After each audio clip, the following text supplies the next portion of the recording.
Price the Lord, hallelujah. പ്രിയ സഹോദരങ്ങളെ, വെക്കേഷനൊക്കെ കഴിഞ്ഞ് ഇന്ന് തുടങ്ങി വീണ്ടും നമ്മുടെ ക്ലാസ്സുകൾ, ഓഫീസുകളൊക്കെ വീണ്ടും ആരംഭിക്കുകയാണ്. ഇന്ന് അതുകൊണ്ട് തന്നെ ഇന്ന് നമ്മൾ ധ്യാനിക്കുന്ന ഒരു വചനം, അത് സഭാപ്രസംഗന്റെ പുസ്തകം 12:1 വചനം പറയാണ്: ഒന്നിലും സന്തോഷം തോന്നുന്നില്ല എന്ന് നീ പറയുന്ന ദുർദിനങ്ങളും വർഷങ്ങളും ആഗമിക്കുന്നതിന് മുൻപ് യൗവനകാലത്ത് നിന്റെ സ്രഷ്ടാവിനെ സ്മരിക്കുക.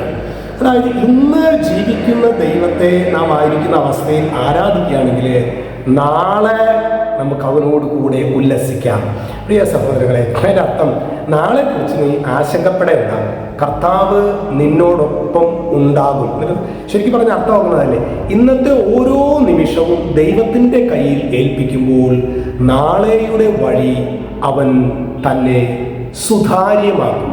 വിശ്വാസത്തോടെ മുന്നോട്ട് നടക്കൂ. കാരണം നമ്മുടെ ശക്തിയല്ല, ദൈവത്തിൻ്റെ കൃപയാണ് നമ്മെ നയിക്കുന്നത്. Price the Lord, hallelujah. അതുകൊണ്ട് പ്രിയ സഹോദരങ്ങൾ, ഈ ഒരു ബോധ്യത്തിൽ ആഴപ്പെടാൻ നാളെ എന്ന ആ ഒരു ദിനത്തിന് വേണ്ടി ഇന്ന് നമ്മൾ പ്രാർത്ഥിച്ചു വരുമ്പോൾ കർത്താവ് വലിയൊരു അഭിഷേകം കർത്താവ് നമുക്ക് തരും. പ്രത്യേകിച്ച് ഈ ഒരു സീസൺ നമുക്കറിയാം, തിരുനാളുകളും ആഘോഷങ്ങളൊക്കെ വളരെ നല്ലതാണ് അതൊക്കെ. പക്ഷേ ഒരിക്കലും നമ്മുടെ ആത്മീയ ജീവിതത്തെ നഷ്ടപ്പെടുത്തിക്കൊണ്ട് ഉള്ള തിരുനാളാഘോഷങ്ങൾ വലിയൊരു ക്യാൻസർ രോഗം പോലെ പടരാനായിട്ട് സാധ്യതയുണ്ട്. അതുകൊണ്ട് തന്നെ നമ്മുടെ തിരുനാളൊക്കെ നമ്മൾ ശരിക്കും നന്നായിട്ട് പ്രാർത്ഥിക്കണം, നന്നായിട്ട് അത് സെലിബ്രേറ്റ് ചെയ്യണം. പക്ഷെ ഒരിക്കലും നമ്മളുടെ ആത്മീയ ജീവിതത്തെ ബലി കഴിച്ചുകൊണ്ട് ഉള്ള ആഘോഷങ്ങളിലേക്ക് പോകരുത് എന്ന ഒരു സ്നേഹ ഉപദേശം കൂടി നിങ്ങളോട് പറയാണ് കേട്ടോ. ഈശോ നിങ്ങളെല്ലാവരെയും സമർത്ഥമായിട്ട് അനുഗ്രഹിക്കട്ടെ. രക്ഷിതാവായ യേശുക്രിസ്തുവിൻ്റെ നാമത്തിൽ ഓരോരുത്തരെയും ആശീർവദിക്കുകയാണ്.